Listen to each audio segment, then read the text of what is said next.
Hello to all. Very good morning, everyone. Good morning, good morning, good morning to all. Good morning. So, third lecture है ना English का. चलिए. Okay okay देखिए यहाँ पे. So select the most appropriate meaning of the given idiom. Break a leg. क्या मतलब होता है ब्रेक अ लेग? इसका क्या मतलब है भाई, बताओगे? Break a leg, it is a idiom. क्या मतलब है इसका? ब्रेक अ लेग, इसका मतलब होता है wishing someone good luck. Wish someone good luck. ठीक है, तो ईडियम्स में थोड़ा ध्यान रखिएगा. ब्रेक अ लेग का ईडियम होता है विश समवन गुड लक. ठीक है, गुड मॉर्निंग. क्लियर है बात?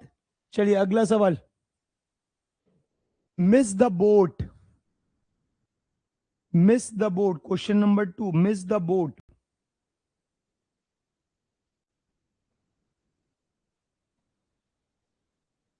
Miss the boat.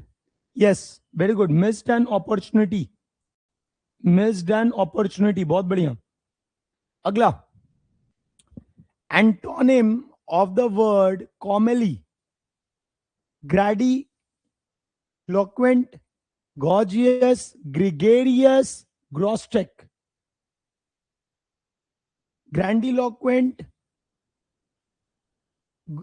gorgeous, gregarious, grotesque.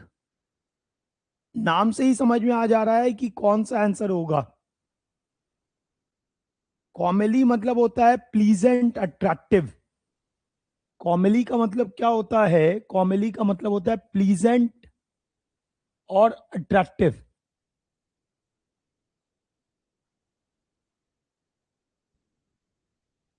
Pleasant और अट्रैक्टिव, इसको बोलते हैं कॉमेली.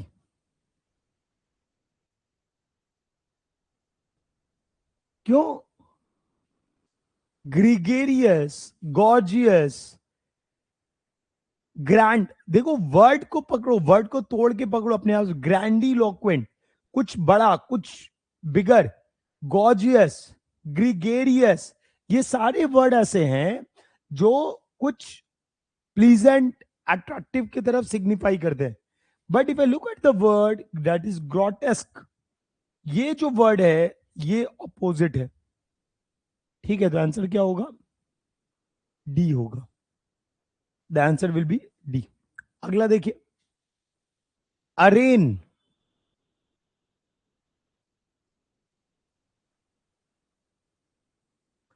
अरेन मतलब क्या होता है? किसी ने क्राइम अगर किया है तो उसको कोर्ट के सामने हाजिर कराना. That is the meaning of arraign. Arraign का मतलब क्या है? इफ समवन डिड क्राइम, ठीक है, so that person should be brought to the court. तो कौन सा उसमें सही होगा भाई? Yes, prosecute. Prosecute, not persecute. Prosecute is right. Prosecute. Prosecute. Persecute क्या होता है बेटा? परसिक्यूट क्या होता है? प्रोसिक्यूट भाई, सिंपल सा बात, उसको प्रोसिक्यूट करेंगे ना भाई. अरेन सिनोनिम टू प्रोसिक्यूट. यस और नो?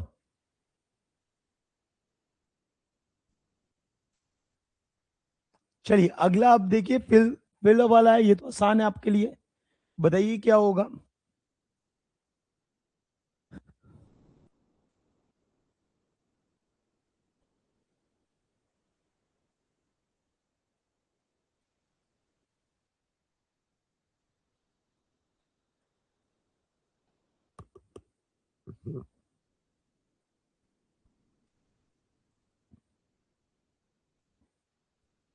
वेरी गुड अंकित, बहुत बढ़िया बेटा. In the following passage, some words have been deleted. Read the message carefully and select the most appropriate option to fill in each blank. Many times, dash starts with the creative dash and the enduring passion of a single individual. तो many time tradition starts with creative lethargy, ये तो होगा ही नहीं. Stagnation starts होगा ही नहीं. Renovation starts with dullness, creative dullness, भैया ऐसा होगा ही नहीं. There is only one option, that is D. तो ऐसे भी सवाल आते हैं जहां पे तुम डेफिनेट नंबर लाओगे, है ना। तो 25 में 15 नंबर लाना बड़ी बात नहीं होती है, बस वो 10 नंबर के लिए मेहनत करा रहा हूं आपसे। 25 में आउट ऑफ 25 15 मार्क्स लाना इंग्लिश में आसान है, मैं तुमको पहले बता दे रहा हूं। जो अगला 10 नंबर है उसी के लिए मेहनत चल रहा है भाई। Passive form, Alfred's daughter treated Rohan for his fever.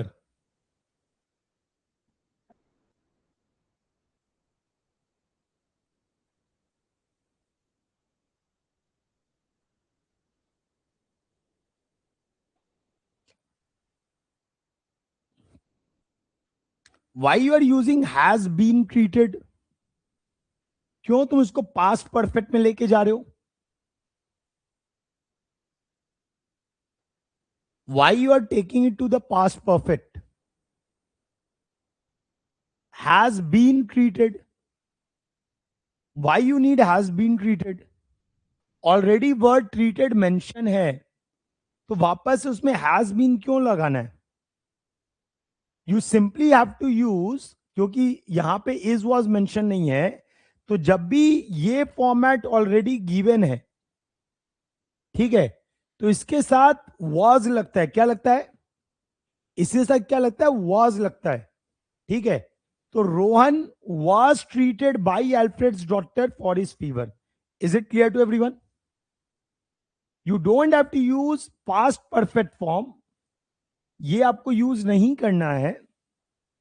क्यों नहीं करना है भाई? क्योंकि ऑलरेडी वर्ड ट्रीटेड लगा हुआ है, तो यहां पे ये क्यों यूज करना है? यहां पे ऑलरेडी ये यूज है।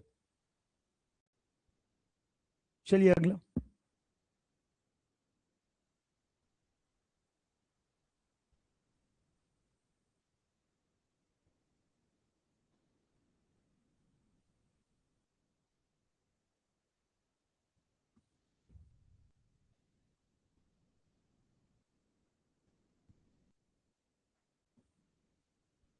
क्या आंसर आ रहा है भाई?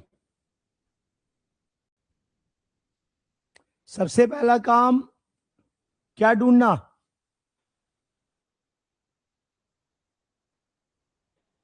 अब यहां पे अगर हम पढ़ें, पीपल सेड ही, और इधर अगर हम बात कर रहे हैं तो इन 1895 अ मैन नेम्ड बिरसा, यहां से बिरसा स्टार्ट हुआ, बिरसा हिमसेल्फ, तो आगे बात कर सकते हैं। सो सिंपल सा बात है, दिख रहा है ए से स्टार्ट हो रहा है, तो इन 1895 a man name Birsa was seen roaming for the forest and villages of Chota Nagpur in Jharkhand. Birsa himself declared that the God has appointed him to save his people from trouble, free them from the slavery of Dikus. डाकूज होना चाहिए, है ना। People said he had miraculous power, तो पहला चीज देखो यहां पे तुमको क्योंकि कंफ्यूजन था, तो आपको एक ऑप्शन में ही आपको स्टेटमेंट्स आंसर क्लियर हो गया, तो आंसर विल बी ए। अब इसके बाद तुम उसको मैच करा के देख लो, इज इट क्लियर और नॉट। उसके बाद आप मैच करा, क्योंकि आपको सब्जेक्ट यहां पे क्लियर हो गया है, there is only one option जहां से आपको सब्जेक्ट दिख रहा है। तो अब ए के बाद डी बोल रहा है, people said he had miraculous power, he could cure all diseases and multiply grains. Birsa himself declared that the God had appointed him to save his people from trouble, free them from slavery of Dikus. Dakus होना चाहिए। Soon thousands began following Birsa, believing that he was God and he had come to solve all their problems. ठीक है sir, अगला करिए। Select the option to express the given sentence in active voice. The flyer for the international symposium is being sent by the students to the institute all over the country.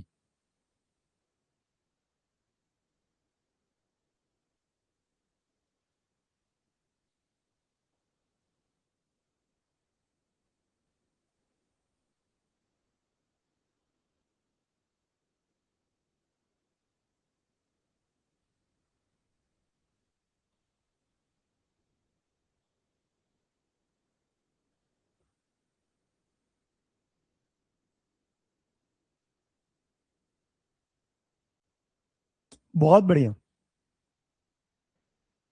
देखो, बहुत बार तुमको पूरा पढ़ने का जरूरत नहीं है। Students are being sent the flyer. अब यहां पे तुम स्टेटमेंट से काट सकते हो, is being sent by students. तो students are being sent the flyer, ये स्टेटमेंट गलत हो गया। The flyer for the international symposium is sent. अब देखो यहां पे क्या किया, सब्जेक्ट को पहले ही रखा, बाद में नहीं रखा, तो ये गलत हो गया ना भाई। यस और नो? ऑब्जेक्ट आपका जो फॉर्म है, जब एक्टिव से पैसिव जाते हो तो आपका चेंज हो जाता है। जो पहले है वो बाद में दिखता है, जो बाद में वो पहले दिखता है, मतलब होता है ना भाई, हाँ या ना?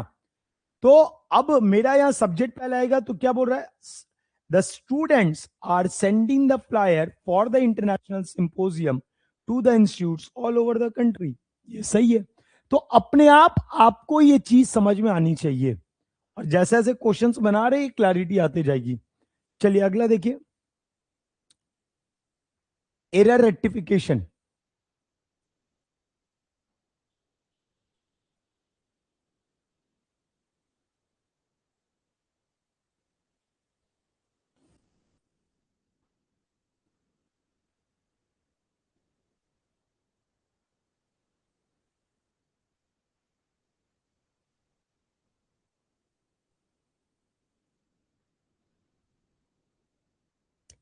अब देखो, सिंपल सा बात है, इन इट्स अगस्त 1992 इशू, यहां पे कहीं पे ये नहीं बदला है।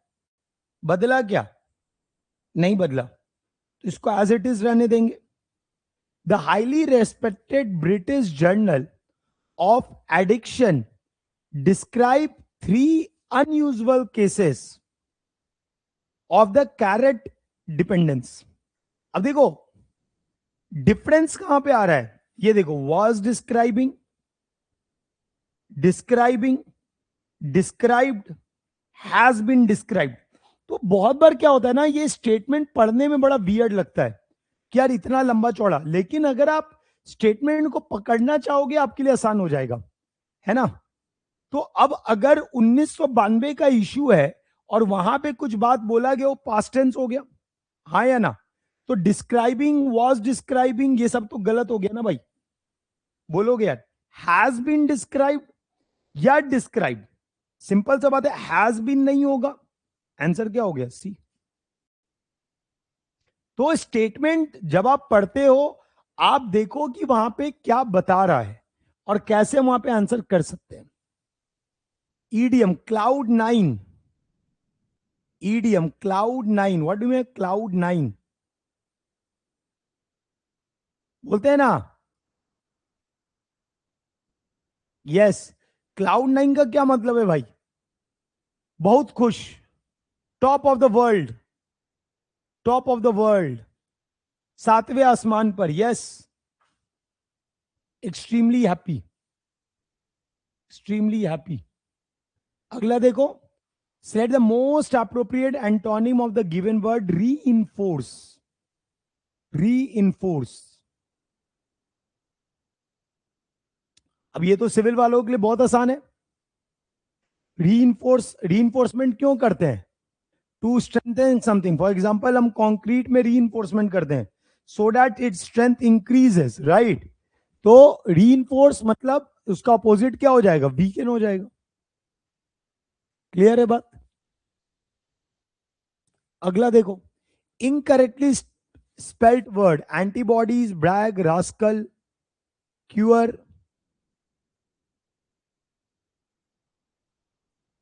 ब्रैग। एंटीबॉडीज, रास्कल तो एकदम सही है भाई। ये शायद आप नहीं जानते होगे, इसको नोट कर लो, this is queer, this is queer, this is queer. Okay, चलिए अगला, one word substitute, to dispute angrily, to dispute angrily.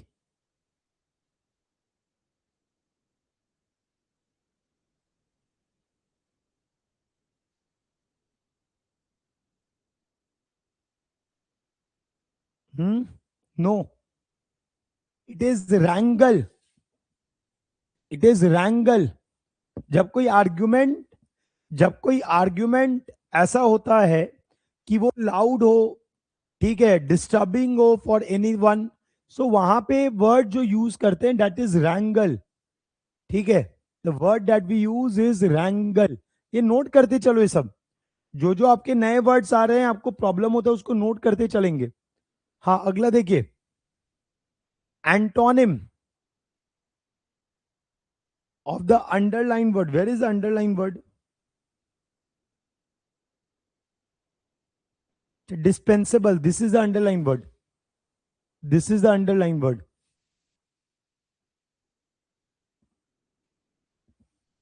Wrangle मतलब मोड़ देना।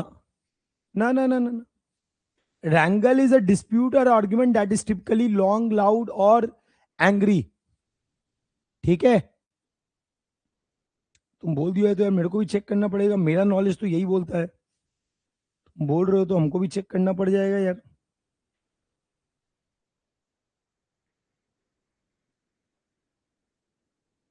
हाँ सही बोल रहे हो बेटा। Wrangle means to engage in a loud, long, noisy और complicated argument. सही है, सही है। यार मेरे को भी तुम कंफ्यूज कर दिया। हम बोले यार इतना तो थोड़ा बहुत आता है मेरे को। चलो अगला बताओ, antonym of the given word. There are some technologies available today that make a notebook dispensable. Antonym बोलना है।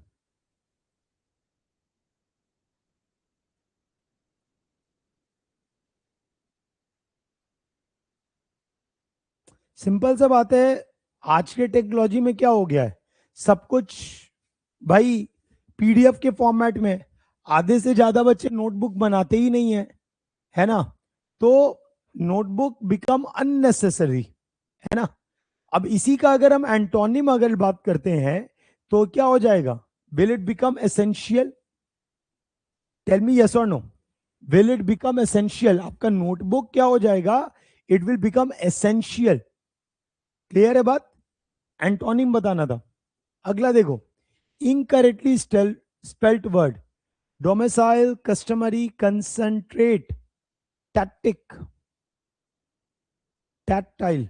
तो यार देखो, एक एक वर्ड तो मेरे को साफ साफ दिख रहा है जो तुरंत में आप बता सकते हो। कौन सा वर्ड है भाई?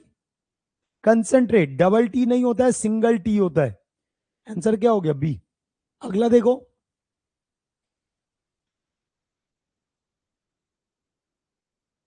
Set the most appropriate option to fill the blank. She was dash right nor wrong. बहुत आसान है, neither right nor wrong, neither right nor wrong. अगला देखो, the children opens the door silently yesterday.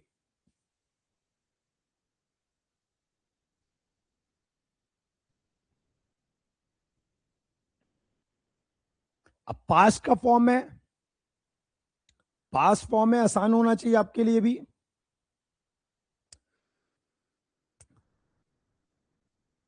Yes, open the door, past form है ना भाई। Will open अगला दिन, open the door simple present, will have open the door, ये use ही नहीं होगा। आंसर क्या हुआ? क्लियर है? Set the most appropriate synonym of the given word admire. अब ऑप्शन से तुम आंसर कर सकते हो भाई। एडमायर, एडमायर किसके लिए करते हैं? किसी को रिस्पेक्ट देना, है ना, उसके काम को एडमायर करना। Yes, appreciate, appreciate, very good, appreciate. Nisha participates in almost every activity and in all functions held in the school as she has many skills. One word substitute, many skills किस क्या बोलते हैं? Yes, versatile, versatile, versatile। चलिए अगला देखिए, It was difficult to convict him of the falsity of his beliefs. Which word in the sentence is the antonym of exonerate? Exonerate.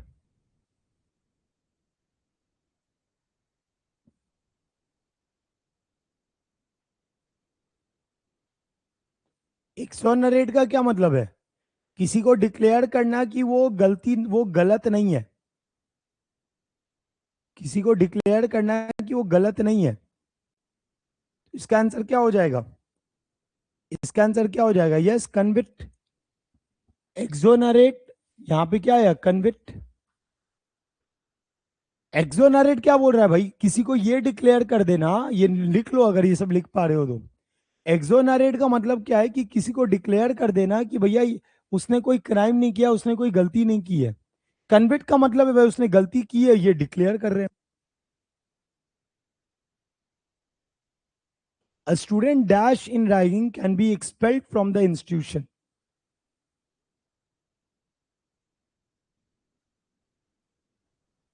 बहुत आसान है ये भी। Student dash in ragging can be expelled from the universe institution. Yes, indulging. Indulging.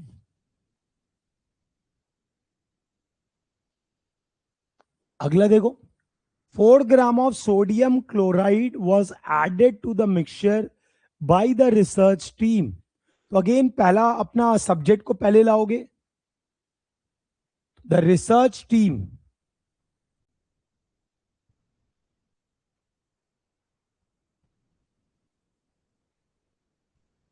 Yes, very good. The research team added 4 grams of sodium chloride to the mixture. Answer is C. अब धीरे धीरे confidence आ रहा है कि नहीं आ रहा है भैया, ये तो बता दो। धीरे धीरे कॉन्फिडेंस आ रहा है कि नहीं आ रहा है? देखो, इट इज नॉट प्रैक्टिकल। आप कोई अंग्रेजी के दूत नहीं हो, समझ रहे हो ना, कि तुमको हर एक वर्ड का मतलब पता होगा। ये प्रैक्टिकल नहीं है। हाँ, जहां पे तुम अपने को कमांड कर सकते हो वो क्या है? कुछ सिनोनिम एंटोनिम तुम्हारा ठीक ठाक हो सकता है ना। एक्टिव पैसिव तुम्हारा सही हो सकता है, मिसस्पेल्ड वर्ड तुम्हारा सही हो सकता है, जम्बलिंग ऑफ सेंटेंस तुम्हारा सही हो सकता है, वहां पे पूरा नंबर स्कोर कर सकते हो, कॉम्प्रीहेंशन तुम अच्छा कर सकते हो, है ना। तो देखो, जो तुम्हारा बेस्ट पार्ट है वो पार्ट को तुम एग्जीक्यूट करो। अब तुम पीछे पड़ जाओगे, नहीं सर हमको सारे वर्ड जानने, तो पढ़ते रहिए। उसका कोई एंड है क्या? बोलो भैया, ऐसे वर्ड्स का कोई एंड है क्या? तुम खुद बताओ, नहीं एंड है। तो क्या करें, जितना आता है उतना पढ़ेंगे ना। ठीक है, अब यहां पे क्या बोल रहा है भाई? Incorrectly spelled word. Incorrectly spelled word, कौन सा इनकरेक्टली स्पेल्ड वर्ड है भाई? The limitations. पहला तो यही गलती दिख रहा था, बट ठीक है। इमिटेशन है क्या? The imitation of Horace raise issues of political naturality, political partisanship, moral satire, and as such are the key text of the Augustan age. Augustan age is right, partisanship is right, satire is right. यहां पे naturality नहीं होगा, it will be neutrality. नहीं नहीं नहीं, वो सही है। यहां पे नेचुरलिटी नहीं होगा, it will be neutrality. There is no such word as a naturality, it will be neutrality. Clear है बात? चलिए अगला देखिए, क्या करना है? पैराग्राफ बनाना है, कोहेरेंट पैराग्राफ।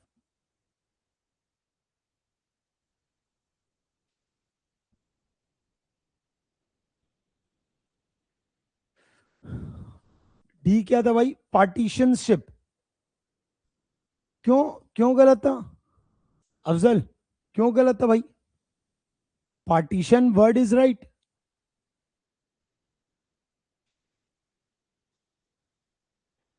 अब देखो, सिंपल सा बात है, सी पहले नहीं होगा, मानते हैं क्या? क्योंकि वॉज प्रिवेंटेड फ्रॉम, उसके आगे कुछ भी नहीं है। नहीं नहीं नहीं, निक वुजिसिक वॉज प्रिवेंटेड फ्रॉम, अब उसके आगे तुम देखो क्या आ सकता है। अगर मान लो ठीक है लेते भी है, was prevented from attending main stream middle schools, लेकिन आगे however through sheer grit and determination Nick was able to get admission to a high school। तो कर सकते हैं ना, it can be there, yes और नो, ये हो सकता है भाई। डी सही है, नहीं नहीं डी सही है, क्योंकि अगर हम यहाँ पे मैच कर रहे हैं तो हमको दिख रहा है कि ए के बाद ही बी होगा। However through sheer grit and determination Nick was able to get admission to high school, तो ए के बाद बी होगा, ये सही है, लेकिन हाउएवर से पहले कुछ होना चाहिए। तो यहां पे है कि निक वुजिसिक was prevented from attending mainstream middle schools. However, through the sheer grit and determination, Nick was able to get admission to a high school. D is correct. C नहीं होगा, क्योंकि BC का कोई लॉजिक नहीं दिख रहा है ना। हमको एक प्रॉपर कोहेरेंट मीनिंग बनाना है, मीनिंगफुल पैराग्राफ बनाना है। चलिए अगला देखिए, grammatical error. Ronaldo is a famous player of the football.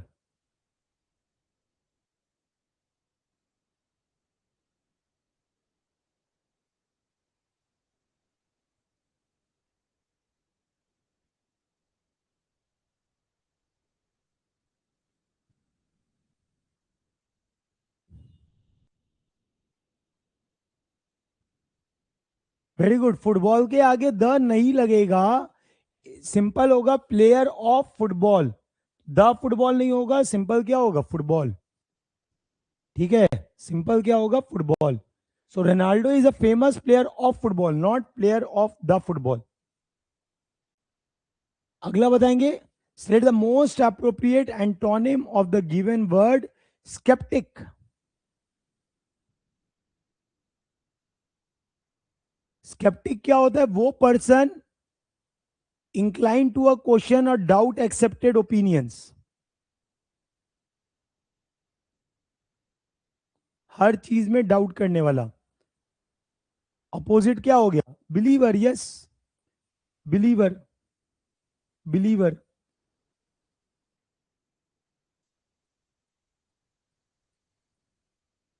The uneducated man was flummoxed by the legal document. अब सिंपल सा बात है भाई, अनएजुकेटेड मैन है, फ्लूमॉक्स का मतलब यहां पे क्लियर बोल रहा है कि भाई उसको समझ में नहीं आ रहा है या उसको डर लग रहा है, यही मतलब है। तो इसका ऑपोजिट क्या होगा, एंटोनिम बोल रहा है, एंटोनिम बोल रहा है क्या होगा, स्केर्ड। अरे एंटोनिम बोल रहा है भाई अफजल बाबू, अफजल बाबू एंटोनिम बोल रहा है। फ्लूमॉक्स मतलब क्या, अगर एक आम आदमी मतलब जो पढ़ा लिखा नहीं होता है और उसके घर में एक लीगल डॉक्यूमेंट आ जाता है तो डर जाता है। ठीक है, वो डर जाएगा, अच्छा खुश हो जाएगा। गजब आदमी हो यार तुम लोग यार, मतलब अगर इतना भी पढ़े लिखे हो और एक लीगल डॉक्यूमेंट आएगा तो तुम खुश हो जाओगे। क्या रे बानर सब यार, फ्लूमॉक्स मतलब डरना, यू आर नॉट कंफर्टेबल, है ना, आपको डर लगने लगता है। ठीक है, तो इसका एंटोनिम क्या होगा, यू गेट कंफर्टेबल रे बाबा, कुछ भी मतलब भाई, स्केयर्ड या अनकंफर्टेबल ये मतलब होगा फ्लूमॉक्स का। लेकिन हैप्पी तो नहीं हो, आप रो थोड़ी रहे हो यार। रोने का, अगर आप रो रहे हो, दुख मना रहे हो, तब उसका एंटोनिम हैप्पी होता है।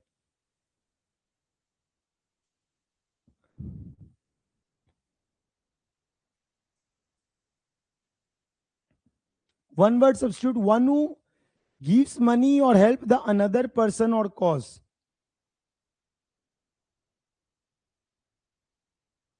इसको एक नाम दे दे, क्या नाम है भाई, यस बेने फैक्टर, बेने factor.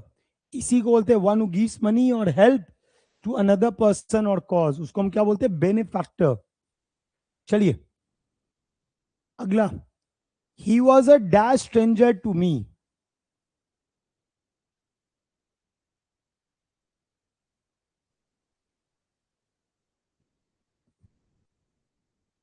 Full, complete, entire. Settled तो चांस ही नहीं है, कंप्लीट बन रहा है यहाँ पे. He was a complete stranger to me. अगला देखिए, red letter day. Rose day बताओ. Red letter day. It was a red letter day for me. It was a red letter day for me. It was a red letter day for me. Yes, memorable day. Memorable day बताओ. Rose day. Two original manuscripts of till are still extant.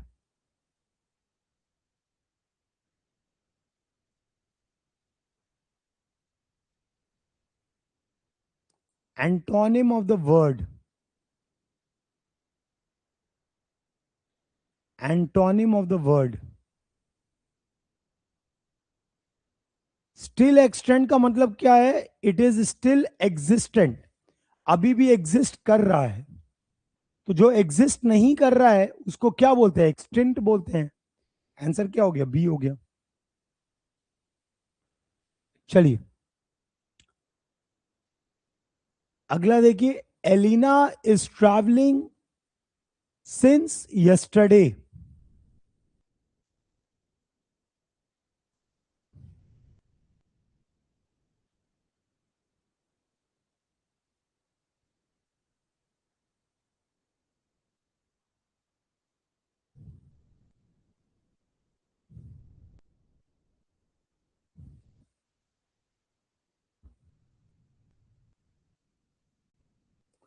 Elina is travelling since yesterday. अब simple सा बात है, ये जो part बोल रहा है ट्रैवलिंग, ट्रैवलिंग के साथ इज जाएगा क्या? ट्रैवलिंग के साथ इज जाएगा क्या? Yes, Elina has been travelling since yesterday. बहुत बढ़िया.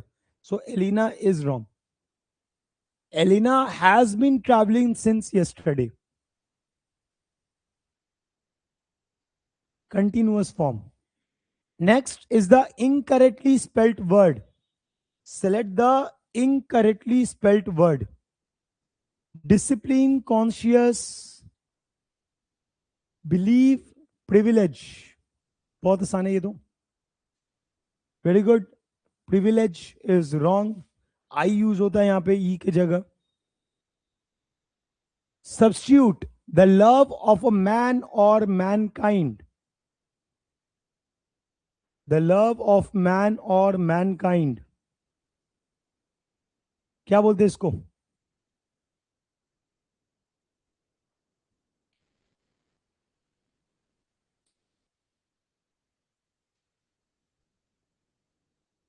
Philanthropy. Yes, philanthropy is philanthropy. Next, select the sentence which has no spelling error. Beethoven is known for the prodigious musician of all times.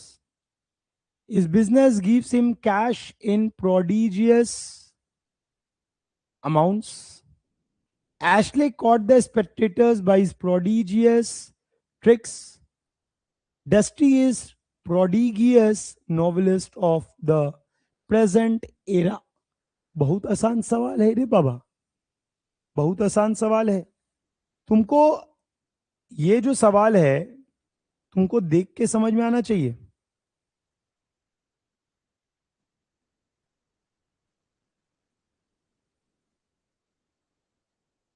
Prodigious का सही spelling क्या होता है? Prodigious का सही spelling क्या होता है? पहले तो स्पेलिंग की बात है, और दूसरे बात, अलग अलग जगह इसका अलग अलग मतलब आएगा भाई. ठीक है.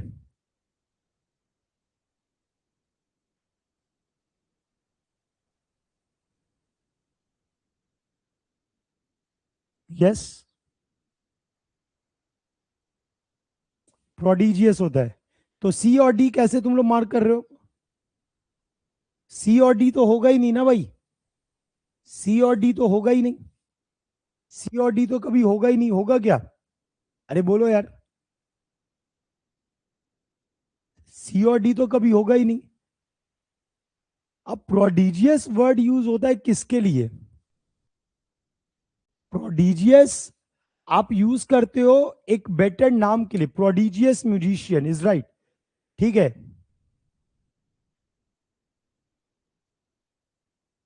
नहीं, this is correct, this is correct.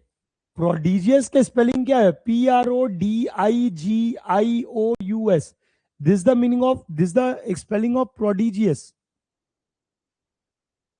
आप यहां पे देखो, इट इज PRODEDI होता है। समझ में आ गई बात? प्रोडिजियस की स्पेलिंग जो होती है DIGIOUS होती है। हाँ, यहां पे DE लिखा हुआ है, तो प्रोडिजियस मतलब होता है सम ग्रेट। तो his business gives him a prodigious amount, ये यहां पे स्पेलिंग सही नहीं है, मतलब ये वर्ड यहां पे गलत यूज है। समझ में आ रहा है बात? This word is use wrongly, क्योंकि किसी अमाउंट के साथ नहीं जोड़ते हैं, बेसिकली कोई काम के साथ जोड़ते हैं।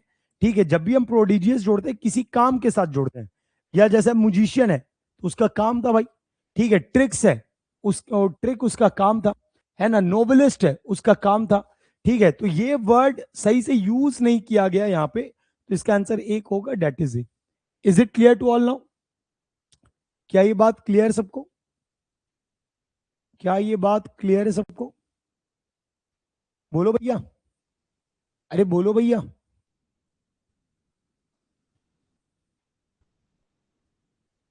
बोल भाई, क्लियर है, आगे बढ़े। चलो,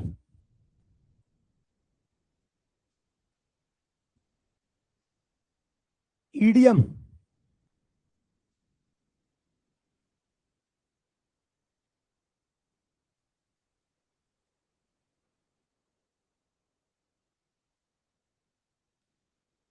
read between the lines.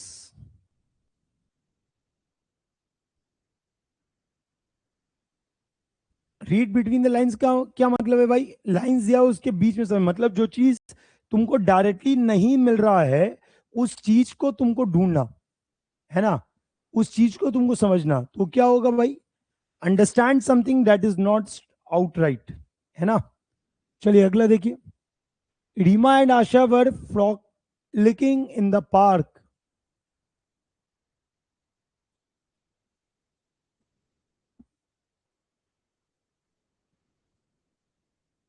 Reema and Asha were frolicking in the park.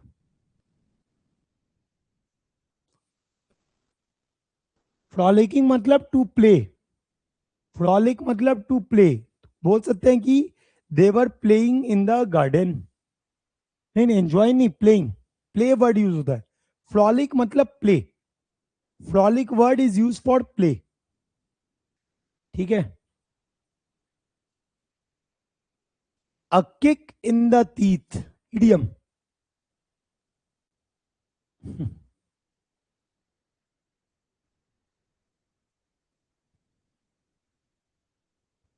बहुत आसान है ये तो। Yes, great disappointment, great disappointment.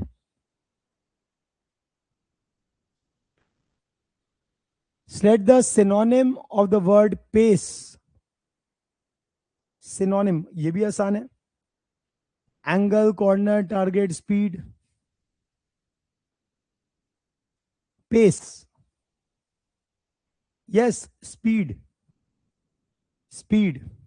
अगला, my father teaches students, passive form बताइए।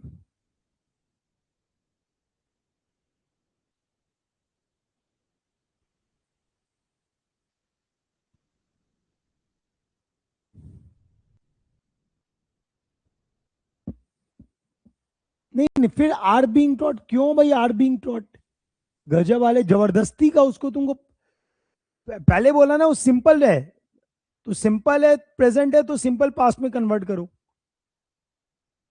तो students are taught by my father, that's it, over.